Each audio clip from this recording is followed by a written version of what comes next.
दोस्तों, ये छोटी सी कहानी है एक व्यापारी और एक आदमी की। मोहन नाम का एक आदमी था जो रामलाल की दुकान पर काम करता था।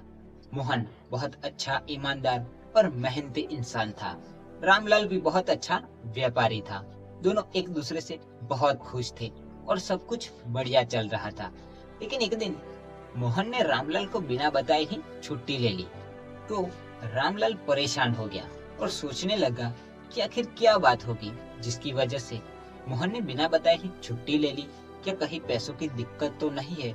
यह सोचकर उसने उसकी पगार बढ़ाने की सोची। दूसरे दिन जब मोहन दुकान पर आया तो रामलाल उससे कहने लगा कि मोहन, मैंने तुम्हारी पगार बढ़ा दी है, अब तुम्हें ज्यादा पगार मिलेगी। लेकिन मोहन खुश नहीं था और आते ही अपने काम में लग गया। कुछ दिन और बीतते हैं। दूसरी बार भी मोहन ने बिना बताए ही छुट्टी ले ली। लेकिन इस बार रामलाल बहुत गुस्सा हो गया और जब दूसरे दिन मोहन दुकान पर आया तो वो मोहन से कहने लगा कि मोहन, मैंने तुम्हारी पगार कम कर दी है, अब तुम्हें जब पहले मिलती थी वही पगार मिलेगी।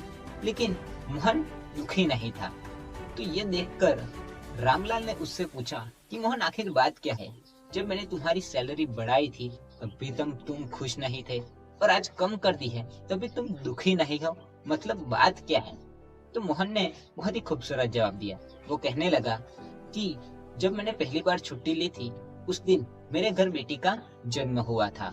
उस वक्त आपने मेरी सैलरी भी बढ़ा दी थी। तो उस वक्त मैंने सोचा था कि उसके हिस्से का जो खाना है उसका इंतजाम हो चुका है, इसलिए उसमें खुश होने की जरूरत नहीं है।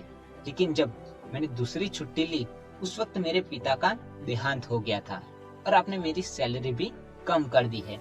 मतलब उससे जो मेरे पिताजी थे उनके हिस्से का खाना वो कम हो गया, वो साथ लेकर चले गए, उसमें दुखी क्या होना।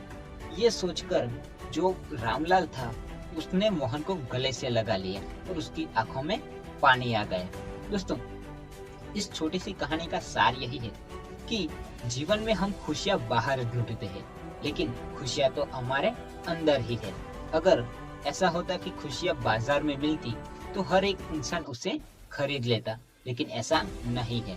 खुशियां हमारे अंदर ही है और जीवन में अप्स एंड डाउन तो आते ही रहते हैं, इसलिए हमें परेशान होने की जरूरत नहीं है और न ही घबराने की जरूरत है। तो दोस्तों, आई होप कि ये स्टोरी आपको अच्छी लगी होगी। तो मिलते हैं अगली कहानी में, तब तक के लिए till the time take care. और हाँ, लास्ट में इतना ही कहूंगा कि कर दिखाओ कुछ ऐसा कि दुनिया करना चाहे आपके जैसा। मिलते हैं अगली कहानी में।